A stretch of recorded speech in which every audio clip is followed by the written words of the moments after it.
Kaum Lut pun telah mendustakan ancaman-ancaman nabinya.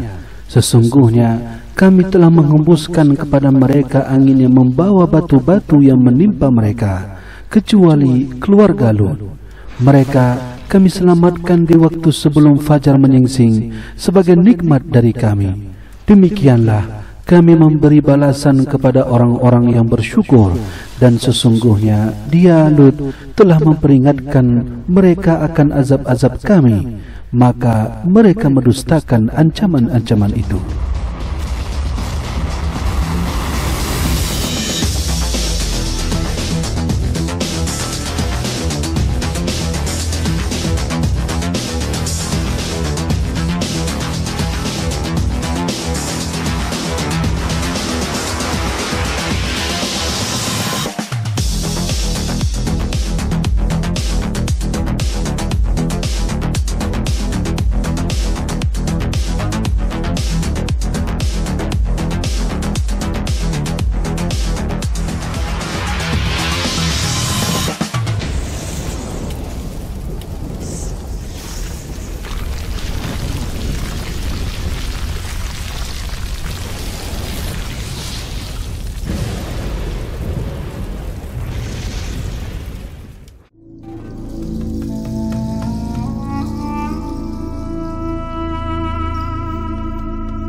Lut hidup semasa dengan Nabi Ibrahim. Lut diutus sebagai rasul atas salah satu kaum tetangga Ibrahim. Kaum ini, sebagaimana diutarakan oleh Al-Quran, mempraktekkan perilaku menyimpang yang belum dikenal dunia saat itu, yaitu sodomi. Ketika Lut menyuruh mereka untuk menghentikan penyimpangan tersebut dan menyampaikan peringatan Allah, mereka mengabaikannya, mengingkari kenabiannya, dan meneruskan penyimpangan mereka. Pada akhirnya kaum ini dimusnahkan dengan bencana yang mengerikan. Kota kediaman Lut dalam perjanjian lama disebut sebagai kota Sodom karena berada di utara Laut Merah. Kaum ini diketahui telah dihancurkan sebagaimana termaktub dalam Al-Quran. Kajian arkeologis mengungkapkan bahwa kota tersebut berada di wilayah Laut Mati yang terbentang memanjang di antara perbatasan Israel, Yordania. Sebelum mencermati sisa-sisa dari bencana ini, marilah kita lihat mengapa kaum Lut dihukum seperti ini. Al-Quran menceritakan bagaimana Lut memperingatkan kaumnya dengan apa jawaban mereka.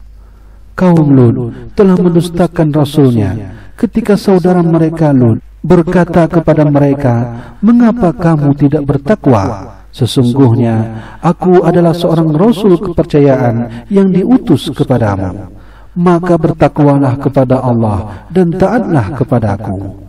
Dan aku sekali-kali tidak minta upah kepadamu atas ajakan itu. Upahku tidak lain hanyalah dari Tuhan semesta alam. Mengapa kamu mendatangi jenis laki-laki di antara manusia, dan kamu tinggalkan istri-istri yang dijadikan Tuhanmu untukmu? Bahkan kamu adalah orang-orang yang melampaui batas." Mereka menjawab, "Hai Lut, sesungguhnya jika kamu tidak berhenti, benar-benar kamu termasuk orang yang terusir." Lut berkata, "Sesungguhnya aku sangat benci kepada perbuatanmu." Sebagai jawaban atas ajakan ke jalan yang benar, kaum Lut justru mengancamnya. Kaumnya membenci Lut karena ia menunjuki mereka jalan yang benar dan bermaksud menyingkirkannya dan orang-orang yang beriman bersamanya. Dalam ayat yang lain, kejadian ini dikisahkan sebagai berikut. "Dan kami juga telah mengutus Lut kepada kaumnya. Ingatlah tatkala dia berkata kepada mereka, 'Mengapa kamu mengerjakan perbuatan fahisyah itu yang belum pernah dikerjakan oleh seorang pun di dunia ini sebelummu? Sesungguhnya kamu mendatangi laki-laki untuk melampiaskan nafsumu kepada mereka, bukan kepada wanita.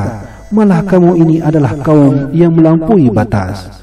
Jawab kaumnya, tidak lain hanya mengatakan, 'Usirlah mereka, Lut dan para pengikutnya dari kota ini. Sesungguhnya mereka adalah orang yang berpura-pura mensucikan diri.'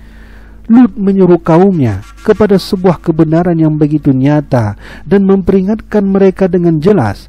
Namun kaumnya sama sekali tidak mengindahkan peringatan macam apapun dan terus menolak Lut dan tidak mengacuhkan azab yang telah ia sampaikan kepada mereka. Dan ingatlah ketika Lut berkata kepada kaumnya, sesungguhnya kamu benar-benar mengerjakan perbuatan yang amat keji yang sebelumnya belum pernah dikerjakan oleh seorang pun dari umat-umat sebelum kamu. Apakah sesungguhnya kamu mendatangi laki-laki, menyamun dan mengerjakan kemungkaran di tempat-tempat pertemuanmu? Maka jawaban kaumnya tidak lain hanya mengatakan, datangkanlah kepada kami azab Allah jika kamu termasuk orang-orang yang benar. Karena menerima jawaban sedemikian dari kaumnya, Lut meminta pertolongan kepada Allah. Ia berkata, ya Tuhanku, tolonglah aku dengan menimpakan azab atas kaum yang berbuat kerusakan itu. Ya Tuhanku, selamatkanlah aku beserta keluargaku dari akibat perbuatan yang mereka kerjakan. Atas doa Lut tersebut, Allah mengirimkan dua malaikat dalam wujud manusia. Kedua malaikat ini mengunjungi Ibrahim sebelum mendatangi Lut, di samping membawa kabar gembira kepada Ibrahim bahwa istrinya akan melahirkan seorang jabang bayi. Kedua utusan itu menjelaskan alasan pengiriman mereka bahwa kaum Lut yang angkara itu akan dihancurkan. Ibrahim bertanya, apakah urusanmu hai para utusan?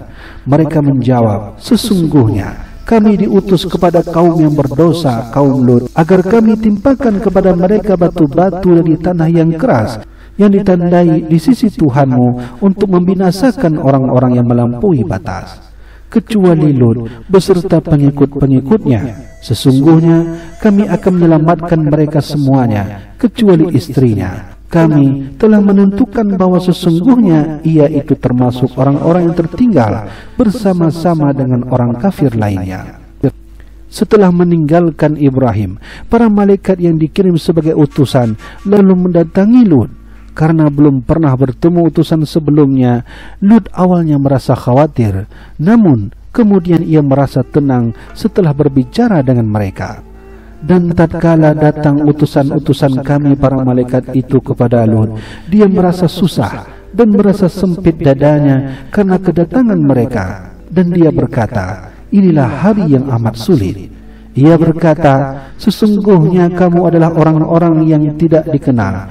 Para utusan menjawab, sebenarnya kami ini datang kepadamu dengan membawa azab yang selalu mereka dustakan. Dan kami datang kepadamu membawa kebenaran, dan sesungguhnya kami betul-betul orang yang benar. Maka pergilah kamu di akhir malam dengan membawa keluargamu, dan ikutilah mereka dari belakang, dan janganlah seorang pun di antara kamu menoleh ke belakang, dan teruskanlah perjalanan ke tempat yang diperintahkan kepadamu. Dan kami telah mewahyukan kepada Lut perkara itu, yaitu bahwa mereka akan ditumpas habis di waktu subuh. Sementara itu, kaum Lut telah mengetahui bahwa ia kedatangan tamu.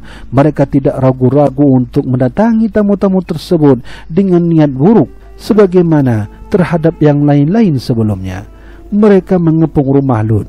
Karena khawatir atas keselamatan tamunya, Lut berbicara kepada kaumnya sebagai berikut. Lut berkata, sesungguhnya mereka adalah tamuku, maka janganlah kamu memberi malu kepadaku, dan bertakwalah kepada Allah, dan janganlah kamu membuat aku terhina. Kaum Lut menjawab dengan marah. Mereka berkata, dan bukanlah kami telah melarangmu dari melindungi manusia. Merasa bahwa ia dan tamunya akan mendapat perlakuan keji, Lut berkata, seandainya aku mempunyai kekuatan untuk menolakmu, atau kalau aku dapat berlindung kepada keluarga yang kuat, tentu akan aku lakukan. Tamunya mengingatkannya bahwa sesungguhnya mereka adalah utusan Allah dan berkata, para utusan malaikat berkata, hai Lut, sesungguhnya kami adalah utusan-utusan Tuhanmu. Sekali-kali mereka tidak akan dapat mengganggu kamu.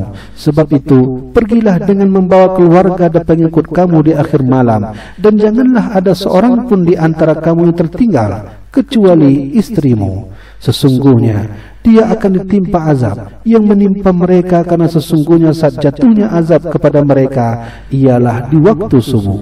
Bukankah subuh itu sudah dekat?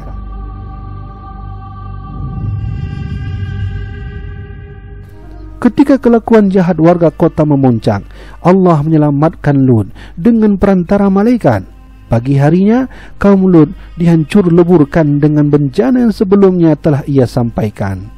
Dan sesungguhnya mereka telah membujuknya agar menyerahkan tamunya kepada mereka. Lalu kami butakan mata mereka, maka rasakanlah azabku dan ancaman-ancamanku. Dan sesungguhnya pada esok harinya mereka ditimpa azab yang kekal. Maka mereka dibinasakan oleh suara keras yang mengguntur ketika matahari akan terbit. Maka kami jadikan bahagian atas kota itu terbalik ke bawah, dan kami hujani mereka dengan batu belerang yang keras. Sesungguhnya pada demikian itu terdapat tanda-tanda kebesaran kami bagi orang-orang yang memperhatikan tanda-tanda. Dan sesungguhnya kota itu benar-benar terletak di jalan yang masih tetap dilalui manusia. Maka tatkala datang azab kami jadikan negeri kaum Lut itu yang atas ke bawah, dan kami hujani mereka dengan batu belerang, tanah yang terbakar secara bertubi-tubi, yang diberi tanda oleh Tuhanmu. Dan siksaan itu tiadalah jauh dari orang-orang yang zalim. Kemudian kami binasakan yang lain, dan kami hujani mereka dengan hujan batu belerang. Maka amat kejamlah hujan yang menimpa orang-orang yang telah diberi peringatan itu. Sesungguhnya pada demikian itu benar-benar terdapat bukti-bukti yang nyata, dan adalah kebanyakan mereka tidak beriman. Dan sesungguhnya Tuhanmu benar-benar dialah yang maha perkasa lagi maha penyayang. Ketika kaum tersebut dihancurkan, hanya Lut dan pengikutnya yang tidak lebih dari sebuah keluarga yang diselamatkan. Istri Lut sendiri juga tidak percaya, dan ia juga dihancurkan. Dan kami juga yang telah mengutus Lut kepada kaumnya, ingatlah tatkala dia berkata kepada mereka, mengapa kamu mengerjakan perbuatan fahisyah itu yang belum pernah dikerjakan oleh seorang pun di dunia ini sebelumnya? Sesungguhnya kamu datangi laki-laki untuk melepaskan nafsumu kepada mereka, bukan kepada wanita. Malah kamu ini adalah kaum yang melampaui batas. Jawab kaumnya tidak lain hanya berkata, usirlah mereka, Lut dan pengikut-pengikutnya dari kotamu ini. Sesungguhnya mereka adalah orang-orang yang berpura-pura mensucikan diri. Kemudian kami selamatkan dia dan pengikut-pengikutnya kecuali istrinya. Dia termasuk orang-orang yang tertinggal, dibinasakan. Dan kami turunkan kepada mereka hujan batu belerang. Maka perhatikanlah bagaimana kesudahan orang-orang yang memperuntukkan dirinya dengan dosa dan kejahatan itu.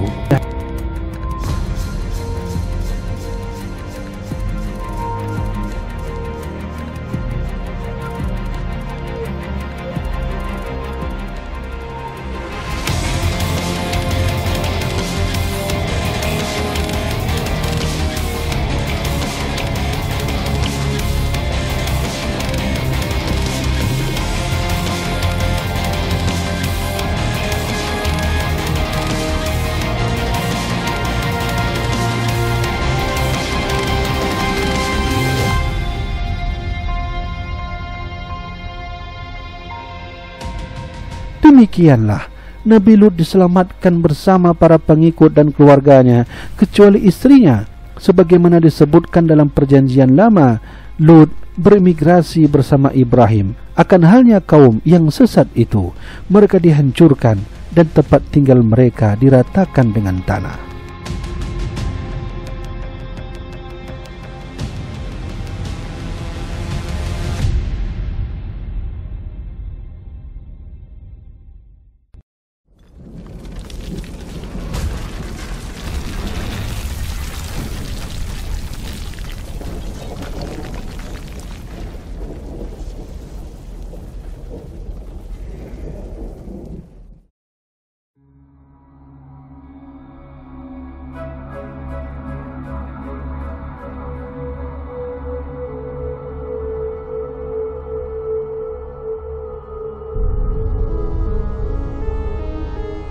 Ayat ke-82 surat Hud dengan jelas menyebutkan jenis bencana yang menimpa Lut. Maka tatkala datang azab kami jadikan negeri kaum Lut itu yang atas ke bawah, dan kami hujani mereka dengan batu belerang, tanah yang terbakar secara bertubi-tubi. Pernyataan mencungkir balikkan kota bermakna kawasan tersebut diluluh lantakkan oleh gempa bumi yang dahsyat. Sesuai dengan ini, Danau Lut, tempat penghancuran terjadi, mengandung bukti nyata dari bencana tersebut. Dalam hal ini, mari kita kutip apa yang dikatakan oleh ahli arkeologi Jerman bernama Werner Keller sebagai berikut.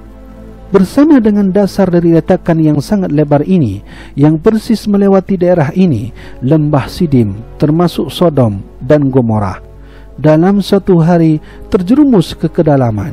Kehancuran mereka terjadi melalui sebuah peristiwa gempa bumi dahsyat yang mungkin disertai dengan letusan, petir, keluarnya gas alam, serta lautan api. Malahan, Danau Lut, atau yang lebih dikenal dengan Laut Mati, terletak tepat di puncak suatu kawasan seismik aktif, yaitu daerah gempa bumi. Dasar Laut Mati berdekatan dengan runtuhan yang berasal dari peristiwa tektonik. Lembah ini terletak pada sebuah tegangan yang merentang antara Danau Tiberia di utara dan di tengah-tengah Danau Arabah di selatan. Peristiwa tersebut dilukiskan dengan kami menghujani mereka dengan batu belerang keras sebagaimana tanah liat yang terbakar secara bertubi-tubi. Pada bagian akhir ayat, ini semua mungkin berarti letusan gunung api yang terjadi di tepian Danau Lut, dan karenanya cadas dan batu yang meletus berbentuk terbakar. Kejadian serupa diceritakan dalam ayat ke-173 surat Asy-Syu'ara yang menyebutkan, kami menghujani mereka dengan belerang, maka amat kejamlah hujan yang menimpa orang-orang yang telah diberi peringatan itu. Berkaitan dengan hal ini, Werner Keller menulis, pergeseran patahan membangkitkan tenaga vulkanik yang telah tertidur lama sepanjang patahan. Di lembah yang tinggi di Yordania dekat Basan masih terdapat kawah yang menjulang dari gunung api yang sudah mati, bentangan lava yang luas dan lapisan basal yang dalam yang telah terdeposit pada permukaan batu kapur. Lava dan lapisan basal merupakan bukti terbesar bahwa letusan gunung api dan gempa bumi pernah terjadi di sini. Bencana yang dilukiskan dengan ungkapan, kami menghujani mereka dengan batu belerang keras, sebagaimana tanah liat yang terbakar secara bertubi-tubi dalam Al-Quran, besar kemungkinan menunjuk letusan vulkanis ini. Dan Allah lah yang maha tahu ungkapan ketika firman kami telah terbukti, kami jungkir balikkan kota. Dalam ayat yang sama, mestilah menunjuk pada gempa bumi yang mengakibatkan letusan gunung api di atas permukaan bumi dengan akibat yang dahsyat, serta retakan dan runtuhan yang diakibatkannya, dan hanya Allah yang mengetahui kebenarannya. Maksud tanda-tanda nyata yang disampaikan oleh Danau Lut sangatlah menarik. Umumnya, kejadian yang diceritakan dalam Al-Quran terjadi di Timur Tengah, Jazirah Arab, dan Mesir. Tepat di tengah-tengah semua kawasan ini terletak Danau Lut. Danau Lut serta sebagian peristiwa yang terjadi di sekitarnya patut mendapat perhatian secara geologis. Danau tersebut diperkirakan berada 400 meter di bawah permukaan Laut Tengah, karena lokasi terdalam dari danau tersebut adalah 400 meter. Dasarnya berada di kedalaman 800 meter di bawah Laut Tengah. Inilah titik terendah di seluruh permukaan bumi. Di daerah lain yang lebih rendah dari permukaan laut, paling dalam adalah 100 meter.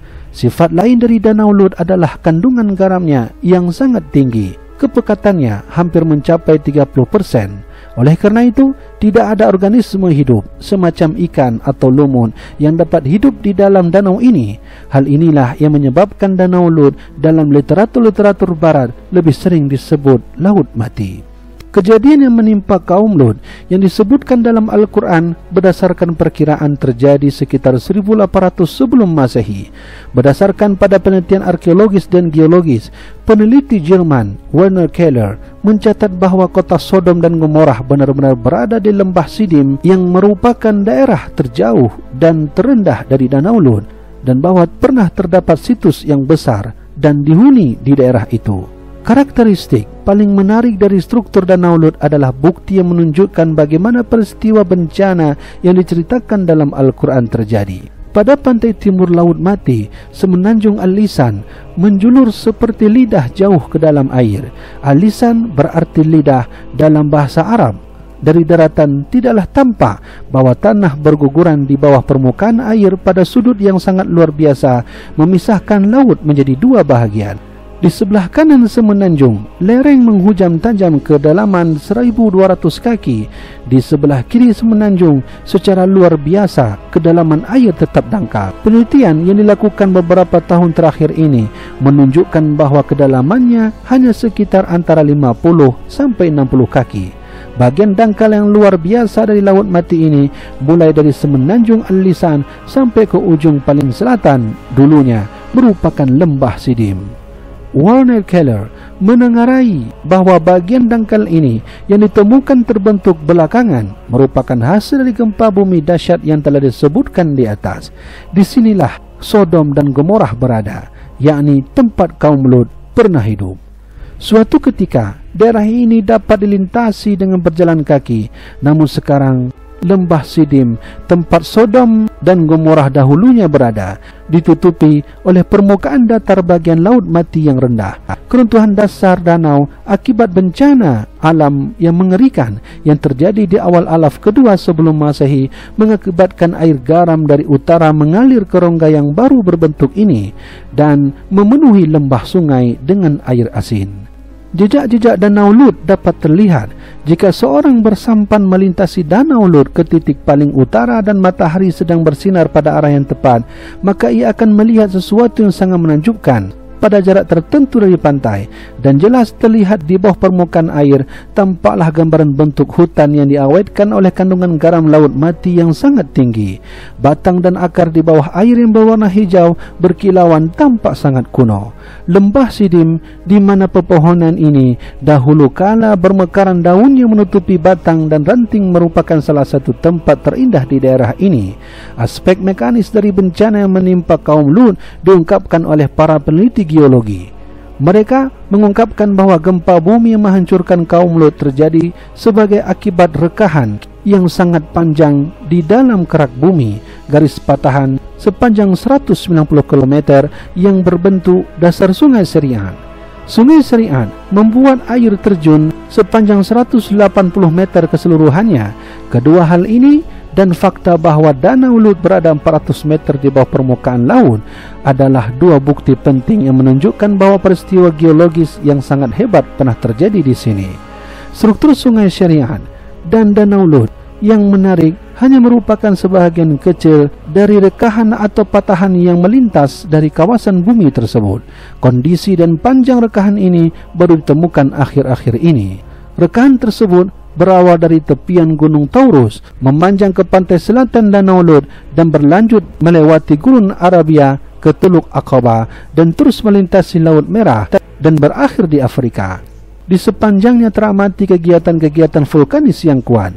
Batuan basal hitam dan lava terdapat di Gunung Galilea di Israel, daerah dataran tinggi Yordania, Teluk Aqaba dan daerah sekitarnya. Seluruh reruntuhan dan bukti geografi tersebut menunjukkan bahwa bencana geologi dahsyat pernah terjadi di Danau Lut.